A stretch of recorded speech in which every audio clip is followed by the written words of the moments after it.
क्या आ गया live? Video नहीं आ रहा है। हम्म?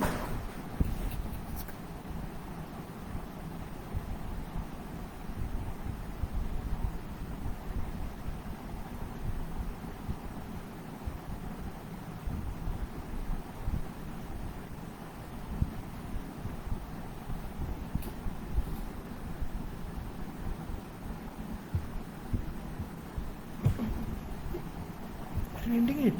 I can't see myself. Can you see? Just click here.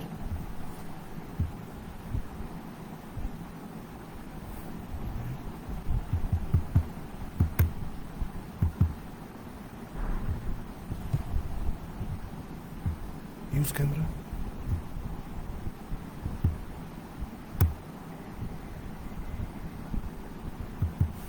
Go here, go here.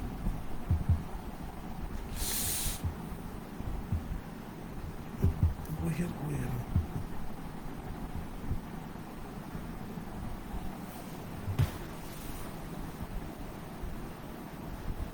हाँ, आपको सुनाई दे रहा है क्या? सबको सुनाई दे रहा है क्या?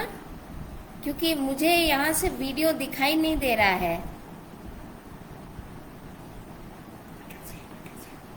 सुनाई दे रहा है सबको? हाँ, हेलो। ओके, तो मैं यही सोच के आगे बढ़ती हूँ कि सबको दिखाई भी दे रहा है और सुनाई भी दे रहा है। आज बेसिकली मैं जिस चीज़ पे मैं कुछ बोलने से पहले मैं दो तीन पहले तो समकालीन जनमत के साथियों को धन्यवाद देना चाहती हूँ कि ये मौका मिला मुझे कोरोना वायरस के बारे में और पर्यावरण के बारे में बोलने के लिए। जैसा कि आप जानते हैं, मेरा नाम राधिका कृष्णन है और मैं कई सालों से पर्यावरण क्षेत्र में काम कर रही हूँ। और कोरोना वायरस महामारी जब से फैला है तब से शायद हम सब लोग इस चीज़ के बारे में सोच रहे हैं कि ये महामारी हमको क्या सिखा रहा है। प्रकृति और मानव समाज के बीच का जो रिश्ता है उसके बारे में हम क्या कुछ नया समझ सकते हैं, सीख सकते हैं क्या। आगे बढ़ने से पहले मैं बस एक छोटी सी बात कहना चाहती हूँ। मेरी हिंदी बहुत अच्छी नहीं है, इसलिए बहुत सारी गलतियाँ होंगी, उसके लिए मैं पहले से माफ़ी मांगना चाहती हूँ। बहुत दिन हो गए हैं हिंदी में इतने देर बोल के, तो अब मैं आगे बोलती हूँ। सबको सुनाई दे रहा है ना? हाँ, ओके। तो पहले तो कुछ चीज़ें जो शायद हम में से सब लोग जानते हैं। अभी 2-2.5 महीने हो गए हैं कोरोना वायरस के फैले हुए, लॉकडाउन झेल चुके हैं हम लोग।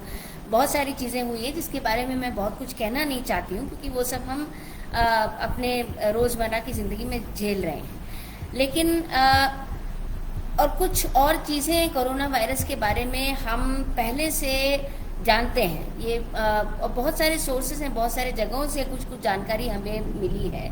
कुछ मीडिया से, कुछ व्हाट्सएप फॉरवर्ड से, कुछ जो वैज्ञानिक हमें बता रहे हैं वहाँ से। तो इस वायरस के बारे में बहुत सारी चीज़ें हैं। मैं इनमें से कुछ चीज़ों को फिर दोहराना चाहती हूँ, इसलिए क्योंकि आज हमें लगता है कि कोरोना वायरस के बारे में ऐसी बहुत सारी चीज़ें फैलाई जा रही हैं, बताई जा रही हैं, जो कि फैक्चुअल नहीं है, जिनके पीछे तथ्य नहीं है। तो इसीलिए मैं कुछ चीज़ों को दोहराना चाहती हूँ। यदि बहुत सिंपलिस्टिक लगे तो माफ़ी चाहती हूँ।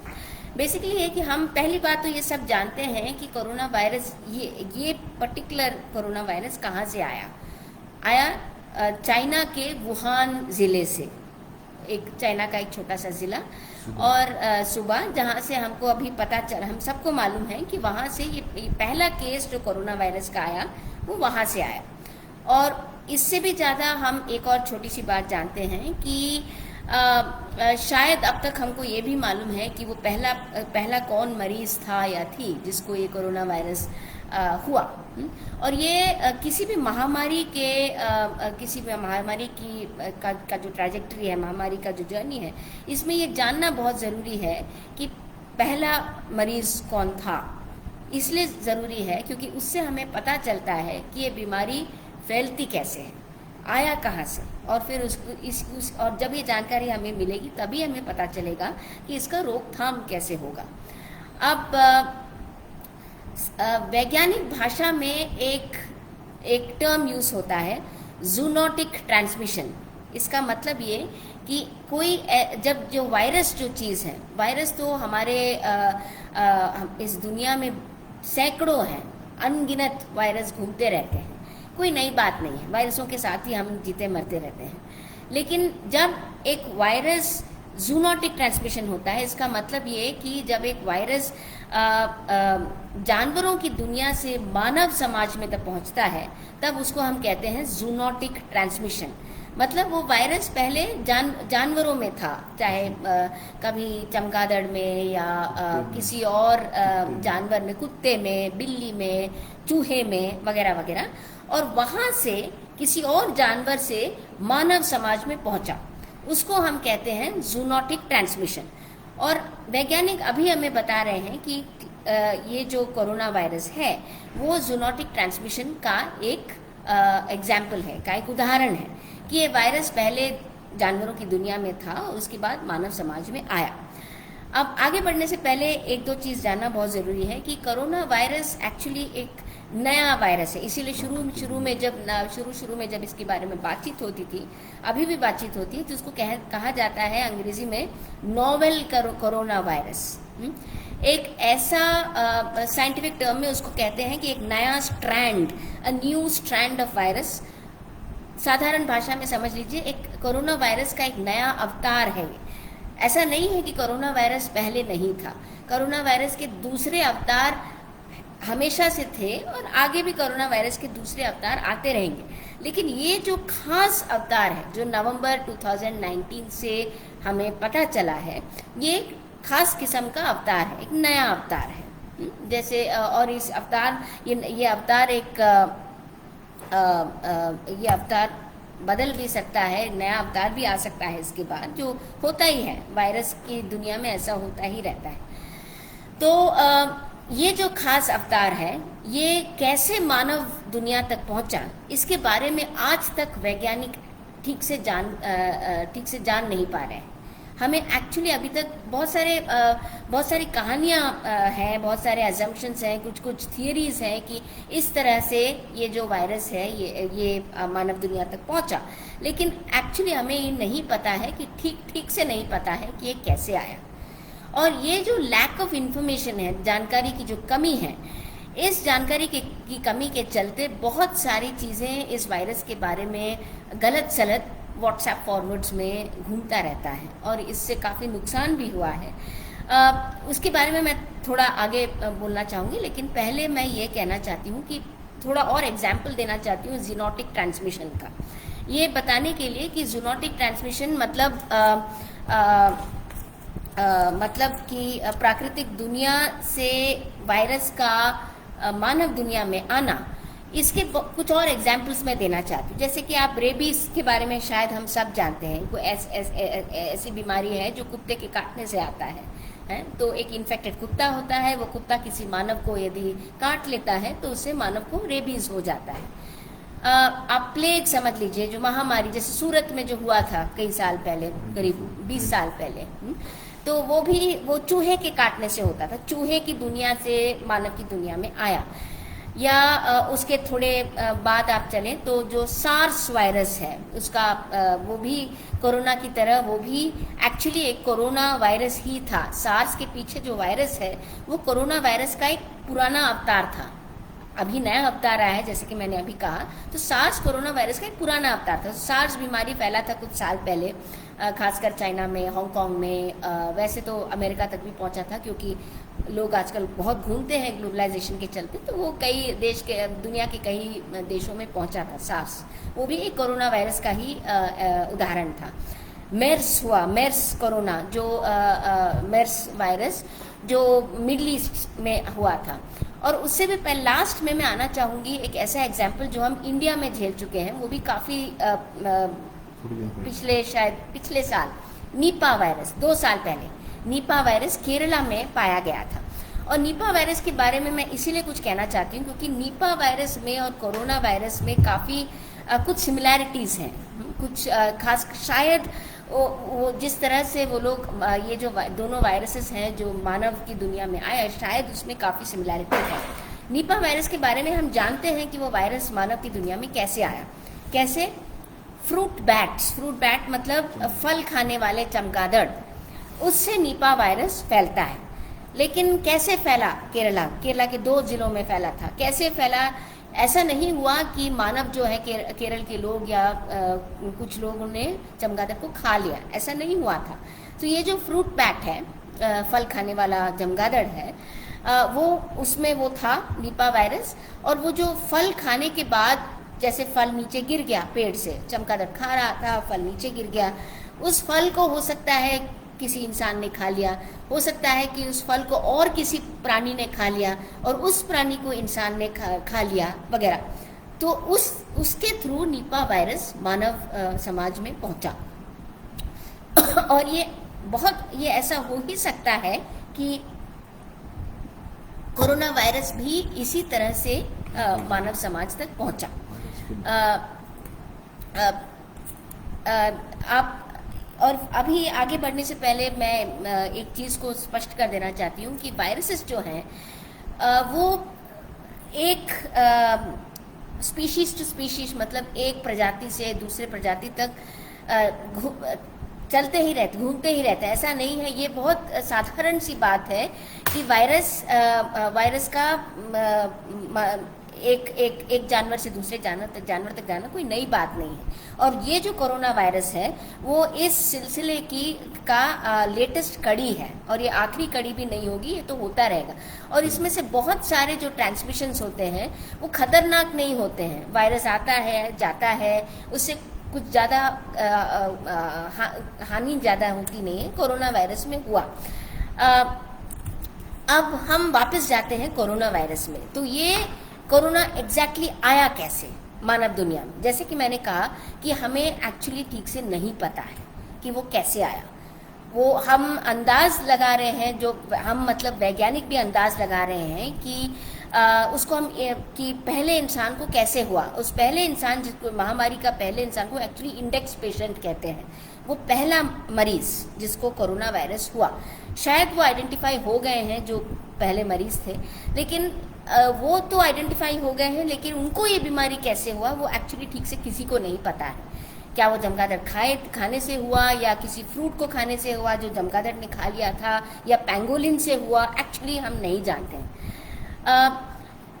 क्यों ये मैं इतना समय बिता रही हूँ ये चीज़ कहने के लिए? क्योंकि हम व्हाट्सएप फॉरवर्ड्स को यदि हम फॉलो करते हैं तो ये सुनने को बहुत आता है कि कोरोना वायरस इसीलिए फैल रहा है क्योंकि चीनी लोग जो हैं उनके कुछ असाधारण खाने की आदतें हैं। और ये खास करके इंडिया में, पाकिस्तान में और एक्चुअली देश के दुनिया के कई देशों में ये बात सुनने को आ रहा है। सब लोग चीनी लोगों को गाली दे रहे हैं, चीनी लोगों के बारे में कुछ कह रहे हैं कि ये लोग तो अजीब लोग हैं, वो चूहा खाते हैं, फ्रॉग खाते हैं, कुछ खाते हैं। और उसके बाद से, इसीलिए कोरोना वायरस के बाद से पूरी दुनिया में जो चीनी लोग हैं उनके खिलाफ एक्चुअली काफ़ी नेगेटिव कैंपेन भी चला है। उनको मारा गया है, पीटा गया है, डिस्क्रिमिनेशन हुआ है, रेशियल स्लर्स उनको फेस करना पड़ा, बहुत कुछ हुआ है।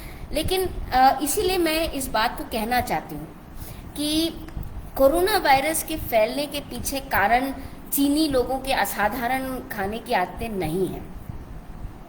आज तक वैज्ञानिक ये नहीं बता पाए हैं कि कुछ असाधारण खाने की आदतों के कारण कोरोना वायरस मानव की दुनिया में आया। नीपा यदि आ सकता है बिना असाधारण खाने की आदतों से, तो फिर कोरोना वायरस भी आ सकता है, आगे जाकर के और भी वायरसेस आ सकते हैं। अब आप चमगादड़ को ही ले लीजिए। अब लोग कहते हैं कि चमगादड़ को खाने की क्या ज़रूरत है, चमगादड़ सॉरी, उसको खाने की क्या ज़रूरत है, फ्रॉग को खाने की क्या ज़रूरत है, वगैरह वगैरह। अब बात यह है कि दुनिया के कई समाज ऐसे हैं जहाँ चमगादड़ लोग खाते हैं, उनके कल्चर का हिस्सा है, अभिन्न हिस्सा है। भारत में भी ऐसे कुछ समाज हैं जो चमगादड़ खाते हैं, कुछ समुदाय हैं जो चमगादड़ खाते हैं। और इसमें कोई असाधारण बात नहीं है। लोग अलग अलग दुनिया के अलग अलग हिस्सों में अलग अलग चीज़ें खाते हैं, और इसीलिए ये कहना कि कुछ समुदाय, कुछ लोग और कुछ समुदायों के अजीब खाने की आदतों के कारण ये कोरोना वायरस फैला, ये बहुत गलत चीज़ होगा।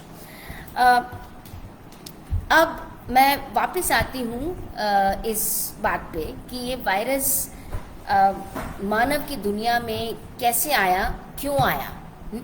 मैं इसीलिए इस पे मैं क्यों ज़्यादा जोर देना चाहती हूँ, क्योंकि हमें लगता है कि सिर्फ व्हाट्सएप फॉरवर्ड्स को फॉलो करें तो हम ये इस गलत फहमी में रह जाएंगे। हमारा पूरा जो ध्यान है वो इसी बात पे रह जाएगा कि हमें असाधारण खाने की आदतों से बचे रहना चाहिए या वगैरह वगैरह।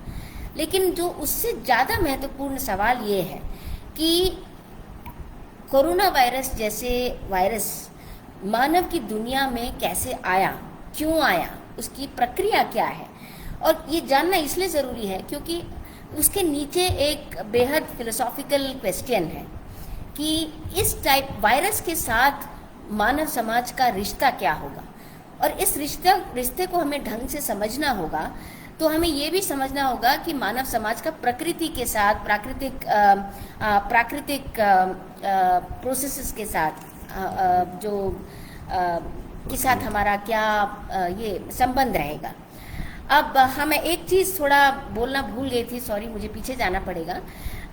एक और चीज़ कोरोना वायरस के बारे में कहा गया है कि ये बीमारी इसीलिए फैला क्योंकि चाइना में इंग्लिश में से कहते हैं वेट मार्केट्स हैं। वेट मार्केट का बेसिकली मतलब ये है एक ऐसा बाज़ार जहाँ मीट काट करके खरीदा और बेचा जाता है, और जहाँ जो जीव जंतु हैं, लाइव एनिमल्स, कुछ भी हो सकता है, मुर्गी हो सकता है, पेंगोलिन हो सकता है, चमगादड़ हो सकता है, वो जिंदा होते हैं, उनको मार करके खरीदा बेचा जाता है। और लोग कहते हैं कि ये असाधारण है, और वेट मार्केट्स के चलते कोरोना वायरस जो है वो मानव समाज में आया। अब इसके बारे में कुछ एक छोटी बात मैं कहना चाहती हूँ कि एक तो हम भारत में रह के हमको ये अच्छी तरह पता है कि ऐसा नहीं है कि वेट मार्केट सिर्फ चाइना में है।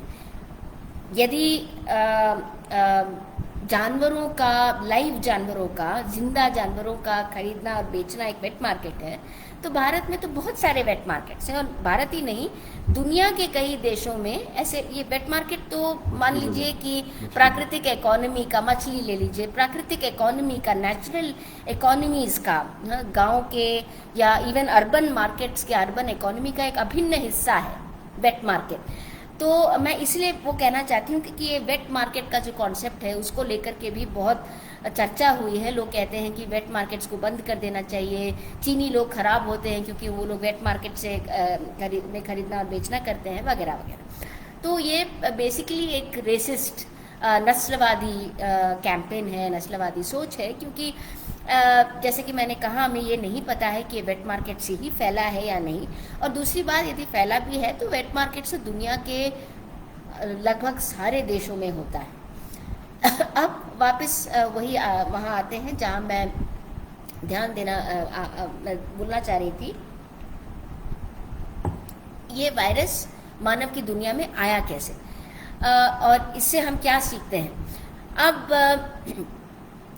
मैं एक छोटे आर्टिकल के बारे में आप लोग को बताना चाहती हूँ, और हो सकता है मैं बाद में लिंक भी शेयर करूँ, आप पढ़ना चाहें तो पढ़ सकते हैं। तो रॉब वॉलेस नाम के एक बायोलॉजिस्ट, मतलब जो प्राकृतिक दुनिया की का जो साइंस है उसको समझते हैं, उसमें शोध करते हैं। रॉब वॉलेस का एक आर्टिकल है जो नॉट जस्ट कोरोना वायरस ही नहीं, इस टाइप के सारे वायरसेस के बारे में कुछ कहना चाहते हैं। तो रॉब वॉलेस एक बहुत एक्चुअली साधारण बात कह रहे हैं, सिंपल बात कह रहे हैं, लेकिन कोरोना वायरस को समझने में ये बहुत यूज़फुल है। एक्चुअली दो चीज़ें बोल रहे हैं रॉब वॉलेस के एनालिसिस में कि उनको यदि माना जाए तो वो कहते हैं कि 2 कारणों से कोरोना वायरस जैसी महामारियाँ फैलेंगी। और वो क्या फैलने के एक्चुअली मैं थोड़ा एक्सप्लेन करना चाहती हूँ कि फैलने का मतलब क्या है रॉब वॉलेस के लिए। वो कह रहे हैं कि कुछ चीज़ें मानव समाज करता है, या हमारा डेवलपमेंट का मॉडल, हमारा विकास का मॉडल कुछ ऐसी चीज़ों के लिए एक माहौल बनाता है, वो माहौल जिससे कोरोना वायरस जैसी महामारी फैलने के और चांसेस होते हैं, उससे और फैलने की आशंका होती है। वो क्या है, वो क्या दो कंडीशंस है जो रॉब वॉलेस कहना चाहते हैं। पहला तो एक्चुअली काफ़ी सिंपल है, वो कह रहे हैं कि दुनिया में, और ये प्रकृति के क्षेत्र में, पर्यावरण के क्षेत्र में जो भी थोड़ा बहुत काम करता है उनको अच्छी तरह मालूम है कि प्रकृति में, पर्यावरण में ढेर सारे वायरसेस हैं। वायरसेस का होना बल्कि प्रकृति एक हेल्थी प्रकृति का एक साइन है, सिंबल है कि वायरसेस का होना कोई अजूबा चीज़ नहीं है, वो तो होता ही है। और ऐसे ढेर सैकड़ों अनगिनत वायरसेस हैं जो दुनिया के अलग अलग कोनों में हैं, और बहुत सारे ऐसे वायरसेस हैं, शायद जितने वायरसेस के बारे में हम जानते हैं उससे कई गुना ज़्यादा वायरसेस के बारे में हम नहीं जानते हैं। और ये ऐसे ऐसे वायरसेस हैं जो छुपे हुए हैं, या तो दूसरे जंतुओं में है, या तो दूसरे इकोसिस्टम्स में है, मतलब प्राकृतिक परिवेशों में है, जिनके बारे में हम बिल्कुल नहीं जानते। वो वायरसेस चुपचाप वहाँ हैं और वो अलग अलग अपना होस्ट को हिंदी में क्या बोलेंगे, अलग अलग अपना फैलने का तरीका ढूंढते हैं ये वायरसेस, और वो चलता रहता है, हमको उसके बारे में कुछ जानकारी नहीं होती। रॉब वॉलेस कहते हैं कि प्रॉब्लम तब होती है जब हमारा विकास का मॉडल ऐसा हो कि वो जो प्राकृतिक परिवेश है उसमें लगातार दखलंदाजी करे, घुसपैठी की तरह। जैसे एक जंगल हो या नदी हो या बहुत सारे प्राकृतिक परिवेश, उसमें जब लगातार हम दखलंदाजी करें और तब वो प्राकृतिक परिवेश को हम नुकसान पहुंचाते हैं, उसको हम बुरी तरह से क्या बोलें, छेड़खानी करते हैं उसमें, तो वो प्राकृतिक परिवेश उस तरह से डिस्ट्रॉय हो जाता है कि उस जो संतुलन है उस परिवेश के अंदर, जो प्राकृतिक संतुलन है, जो इकोलॉजिकल बैलेंस है, वो बिगड़ने लगता है। अब आप चमगादड़ को ही ले लीजिए, हो सकता है कि चमगादड़ किसी खास प्राकृतिक परिवेश में जिंदा रहा है, उसका मानव समाज से कोई लेना देना शायद ना हो, वो चुपचाप जंगलों में बैठा है, और उस जंगल में हम जाकर के उस जंगल को, हमारा जो विकास का मॉडल है, उस जंगल को ख़त्म करता है। अब वो चमगादड़ क्या करें, उस चमगादड़ को अभी नए जीने के तरीकों को खोजना पड़ेगा, नए परिवेश को खोजना होगा, नए होस्ट खोजने पड़ेंगे जिसके साथ वो जिंदा रह सकता है, जहाँ से उसको खाना मिले, जहाँ से वो आगे बढ़े। तो उससे फिर इस ये जो प्रक्रिया है, उससे चमगादड़ या पेंगोलिन या जो वायरस के जो कैरियर्स हैं, वायरस को लाने वाले जो जंतु हैं, वो धीरे धीरे मानव समाज के और करीब आने लगते हैं। उनको करीब लाने का काम मानव समाज ही करता है, क्योंकि मानव समाज का जो विकास का मॉडल है वो प्राकृतिक परिवेशों को ख़त्म कर रहा है। इसीलिए जो वायरसेस हैं जो हमेशा से घूमते रहे हैं वो हमारे और करीब आने लगते हैं, वो एक्सपोज होने लगते हैं। ऐसा नहीं है कि वो अचानक से जिंदा हो रहे, वो हमेशा से थे, लेकिन हमारा उनके साथ जो रिश्ता है वो इसलिए और करीब होने लगता है क्योंकि हमारा विकास का मॉडल उन नए वायरसों को हमारे आसपास लाता है। जो हमेशा दूर था वो हमारे आसपास लाता है। और जब ये होगा तो जाहिर सी बात है कि हर कुछ सालों में कभी निपा होगा, कभी सार्स होगा, कभी मेर्स होगा, कभी कोरोना वायरस होगा, ऐसी चीज़ें होंगी। ये रॉब वॉलेस के शब्दों में ये होना ही है जब हमारा विकास का मॉडल इस तरह का हो कि वो प्राकृतिक परिवेशों को लगातार नए प्राकृतिक परिवेशों में इंटरफेयर हम जब तक करते रहेंगे तब तक ये होता रहेगा। लेकिन दूसरी बात जो रॉब वॉलेस कहते हैं वो एक्चुअली और इंटरेस्टिंग बात है और समझने में और थोड़ा मुश्किल है। वो कह रहे हैं कि वो एक ऐसा फ्रेज यूज़ करते हैं जो जिसको समझने की ज़रूरत है। इंडस्ट्रियल एग्रीकल्चर मतलब औद्योगिक कृषि। यहाँ मैं एक थोड़ा सा समय लूँगी समझाने के लिए कि कृषि और औद्योगिक कृषि में एक फ़र्क है। औद्योगिक कृषि और कृषि के औद्योगिकरण में भी एक फ़र्क है। जैसे भारत में ले लीजिए, हमारी बहुत सारे किसान हैं, कृषि करते हैं। वो जो हम कृषि जिसको देखने सुनने की हमें आदत है, वो औद्योगिक कृषि नहीं है। वो जब कृषि का औद्योगिकरण होता है, जैसे ट्रैक्टर का यूज़ होना या कुछ तब भी वो औद्योगिक कृषि नहीं है। औद्योगिक कृषि तब होता है, और मैं थोड़ा सा समय लूँगी समझाने के लिए कि औद्योगिक कृषि से रॉब वॉलेस का मतलब क्या है। औद्योगिक कृषि तब होता है जब वो खासकर हाँ, ग्रीन रेवोल्यूशन फॉर एग्जांपल कृषि के औद्योगिकरण का एक एग्जांपल है, लेकिन वो औद्योगिक कृषि नहीं है। औद्योगिक कृषि जनरली साइंस की दुनिया में एक पर्टिकुलर कॉन्टेक्स्ट में, एक खास संदर्भ में यूज़ होता है ये फ्रेज, पशुपालन के कॉन्टेक्स्ट में। जैसे कि अमेरिका में या लैटिन अमेरिका में या ऑस्ट्रेलिया में जो मीट प्रोडक्शन जो होता है, इंडस्ट्रियल मीट प्रोडक्शन, उस कॉन्टेक्स्ट में खास करके इंडस्ट्रियल एग्रीकल्चर का यूज़ होता है। जैसे कि अब भारत का उदाहरण ले लीजिए। अब मीट खाना तो बहुत पुराना इतिहास है भारत में। मुर्गी को खाना या बकरी को खाना या गाय को खाना या बहुत सारे सुअर को खाना, भारत में कई ऐसे समुदाय हैं, कई ऐसे लोग हैं जो खाते हैं। लेकिन वो जो पशुपालन का भी बहुत पुराना इतिहास है भारत में। जो हमारा प्राकृतिक पशुपालन का जो इतिहास है और औद्योगिक कृषि में ज़मीन आसमान का फ़र्क है। तो रॉब वॉलेस क्या कहते हैं कि औद्योगिक कृषि है क्या? वो तब होता है, जैसे मैं एक उदाहरण दे रही हूँ। आप मुर्गी पालन को ले लीजिए, पोल्ट्री फार्म। तो जब मुर्गी पालन इस तरह से हो कि जो मुर्गी है जो अंडा देती है और या जिसको मार करके चिकन खाया जाता है, जब मुर्गी को इस तरह से पाला जाए कि वो मुर्गी पैदा ही होगी एक पिंजरे में, फिर हो सकता है एक पिंजरे से जब थोड़ा सा बड़ा हो जाएगी तो एक पिंजरे से बड़े पिंजरे में जाएगा।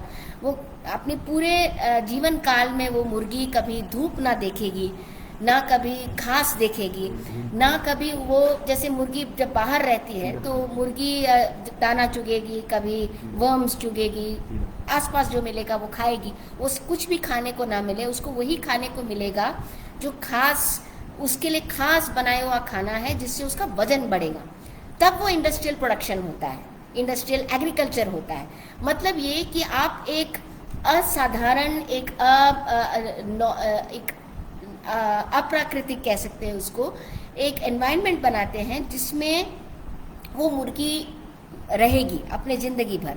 वो पिंजरे में ही रहेगा, उसके साथ, उसका पर्यावरण के साथ, एक्चुअली उसके नेचुरल पर्यावरण के साथ उसका कोई लेना देना नहीं होगा। जैसे कि मैंने कहा कि वो ना ही उसको धूप देखने को मिलेगा, ना ही उसको नेचुरली जो खाना खाती है वो खाने को नहीं मिलेगा, ना ही वो दूसरे मुर्गियों के साथ रह पाएगी उस तरह से। वो पिंजरे में ही उसका वो पैदा होगी, पिंजरे में ही मरेगी। इसको, और ये सिर्फ मुर्गी के बारे में नहीं, आप किसी भी जानवर के बारे में कह सकते। जैसे कि बहुत सारे ऐसे वीडियोस आपको यूट्यूब में मिल जाएंगे जो इंडस्ट्रियल ये गाय का पालन। तो गाय को एक छोटे से एरिया में बांध करके रखा जाएगा, उसको खाना खिलाया जाएगा, पीछे से उसका जो गोबर है वो साफ होता रहेगा, वो कहीं उसको घूमने को, चरने को नहीं जाने मिलेगा।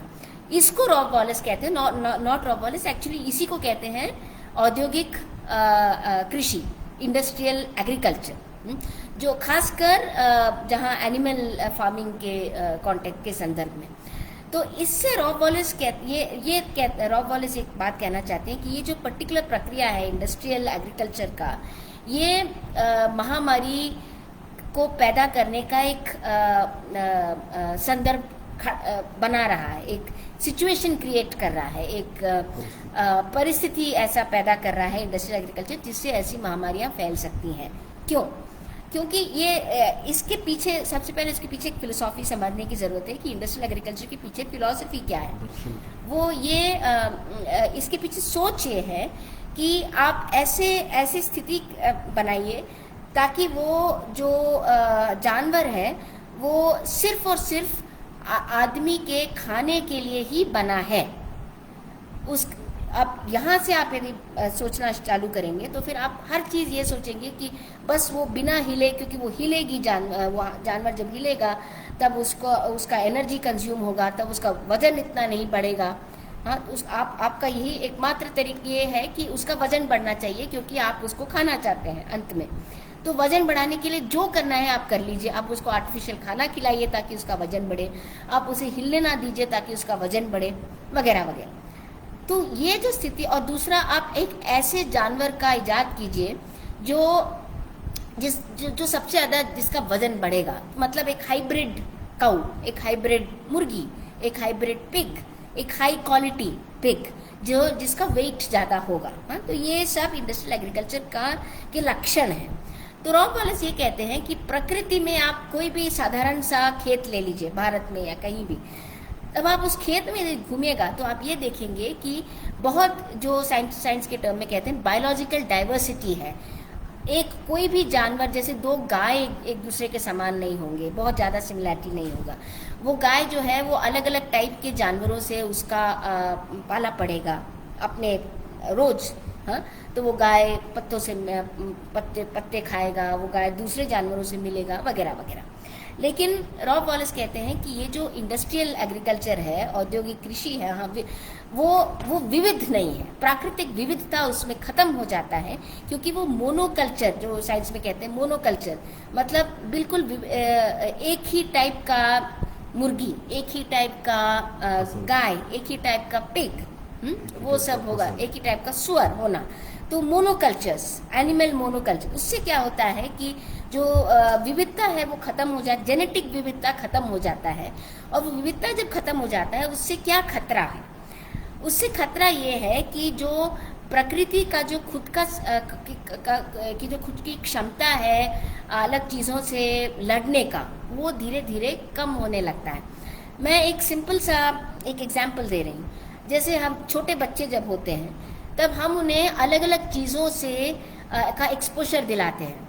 तो कहते थोड़ा सा मिट्टी में खेल लो, थोड़ा बाहर कुछ खाना खा लो, थोड़ा सा खराब पानी भी पी लो, बाहर का कोई इससे क्या होता है कि शरीर धीरे धीरे जो नेचुरल सिस्टम है, प्राकृतिक सिस्टम है, उससे अपने आप में लड़ने की क्षमता पैदा करता है। वो हर शरीर का एक क्वालिटी है, इम्यूनिटी कहते हैं ना उसको। तो जब बायोलॉजिकल डाइवर्सिटी जब कम होता है तो इम्यूनिटी कम होता है। तो रॉब वॉलेस कहते हैं कि जब इम्यूनिटी, जाहिर सी बात है कि जब इम्यूनिटी कम होगा तो ये जो महामारी फैलने का और महामारी का कैरियर बनने का जो पोटेंशियल है वो ऑब्वियसली बढ़ेगा। तो बेसिकली रॉब वॉलेस ये कह रहे हैं कि ये जो खास करके इंडस्ट्रियल एग्रीकल्चर है, औद्योगिक कृषि है, ये एक बहुत बड़ा कारण है महामारी के लिए परिस्थिति पैदा करने का। जितना आप ये इंडस्ट्रियल एग्रीकल्चर करेंगे और अननेचुरल लाइफ फॉर्म्स को आप क्रिएट करेंगे, उससे ये जो वायरस का मानव दुनिया में आने की जो प्रक्रिया है वो बढ़ेगा चांस। अब समय थोड़ा ख़त्म हो रहा है, इसलिए मैं अपने आखिरी पोर्शन में आ रही हूँ। वो ये कि कई ऐसे एनवायरमेंटलिस्ट्स हैं जो कि ये कह रहे हैं, कि कोरोना पर्यावरण के लिए बहुत अच्छी चीज़ है। बहुत अच्छा हुआ कि कोरोना वायरस इस तरह से फैल रहा है, क्योंकि प्रकृति जो है वो अपना मान के चलिए, इंग्लिश में कहते हैं रिवेंज ले रहा है, वो बदला ले रहा है मानव समाज से कि बहुत हो गया, आप लोगों ने बहुत पर्यावरण के साथ छेड़खानी किया, अब हमारी बारी आप बदला लेने का।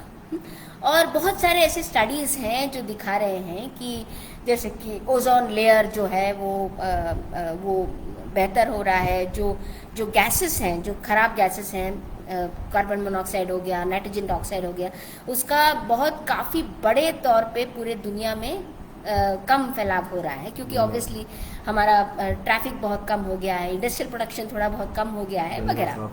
तो ये जो आसमान है वो साफ़ हो गए हैं, गंगा साफ़ हो गया है भारत में वगैरह। तो ये सब डेटा बहुत है अभी हमारे पास, और सही है, ये तो बहुत कुछ देखने सुनने को मिल रहा है। इसके बेसिस पे कई लोग कह रहे हैं कि ये एक्चुअली पर्यावरण के लिए कोरोना वायरस बहुत अच्छी चीज़ है। तो मैं इस पे कुछ जल्दी से कुछ कहना चाहती हूँ, उसके बाद ख़त्म हो जाएगा ये टॉक। सही बात है कि कोरोना वायरस हमें ये मौका दे रहा है आराम से सोचने का कि मानव समाज का पर्यावरण के साथ, प्रकृति के साथ रिश्ता क्या होगा, कि क्या कोई मैसेज मिल रहा है हमें प्रकृति से कि हमें क्या करना चाहिए और क्या नहीं करना चाहिए वगैरह। ये बात तो सही है, लेकिन ये जो पर्यावरणवाद जो है, जो कहता है कि कोरोना जैसे महामारी अच्छी चीज़ है, इसमें मुझे थोड़ी सी परेशानी होती है, कुछ तो फैक्चुअल तरीके से भी। पहली बात तो ये कि जैसे for example green house gas है, क्लाइमेट चेंज। आप पिछले 3 महीनों से बहुत सारे ऐसे फिगर्स हैं जो आपको बताएंगे कि ग्रीन हाउस गैस एमिशंस बहुत कम हुए हैं, 40% कम हुए हैं पूरी दुनिया में ग्रीन हाउस गैस का एमिशन। सही बात है, लेकिन आप यदि ग्रीन हाउस गैस के हिस्ट्री को जानते हैं, इस क्लाइमेट चेंज के प्रॉब्लम को जानते हैं, तो हम सबको मालूम है कि ग्रीन हाउस गैस एमिशंस एक कलेक्टिव प्रोसेस है। वो सदियों से ग्रीन हाउस गैस बनते जा रहा है, और आप 3-4 महीने यदि हम 40% कम भी कर देते हैं तो लॉन्ग रन में एक्चुअली उससे बहुत कम फर्क पड़ने वाला है। ये कोई बहुत ज़्यादा अच्छी खबर है नहीं, वो आप मान के चलिए। और ग्रीन हाउस गैस जैसा प्रॉब्लम जो है वो ऐसे टेम्पररी, हम साइंस में कहते हैं साइन वेव्स, उतराव चढ़ाव जो है, उससे बहुत ज़्यादा फर्क नहीं पड़ेगा। क्लाइमेट चेंज जैसे सिस्टमिक प्रॉब्लम का एक सिस्टमिक सोल्यूशन भी ज़रूरी है। उसका सोल्यूशन कोई कोरोना वायरस नहीं हो सकता है। सिस्टमिक सोल्यूशन ये कि हम जो हमारा विकास का मॉडल है उसको ही हम बदलें, वो एकमात्र सोल्यूशन है। विकास के मॉडल के बारे में हम गहराई से सोचें, हम कोई ऐसा मॉडल सोचें जो दुनिया के जो वल्नरेबल कम्युनिटीज़ हैं, चाहे वो अमेरिका के हों चाहे इंडिया के हों, वो सब मिल कर के सोचें कि क्या ऐसा विकास का मॉडल होगा जिससे पूरे दुनिया का भला होगा। तभी क्लाइमेट चेंज जैसी चीज़ों का से हमें छुट्टी मिलेगी। तो इसीलिए मुझे ऐसे कमेंट से थोड़ी सी प्रॉब्लम होती जब लोग कहते हैं कि कोरोना वायरस पर्यावरण के लिए अच्छा है। मुझे नहीं लगता कि लॉन्ग रन में ये कोई एनवायरमेंटल पैनिक या है, एनवायरमेंटल सॉल्यूशन है। तो इस बात से मैं अपनी बात को ख़त्म करती हूँ, और फिर एक बार कहना चाहती हूँ समकालीन जनमत के साथियों से धन्यवाद कि आपने ये मौका दिया। आप कुछ क्वेश्चंस यदि हैं तो मैं तैयार हूँ। नो?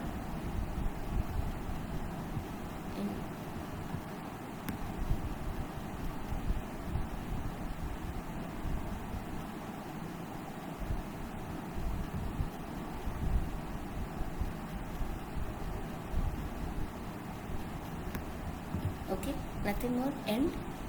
Thank you.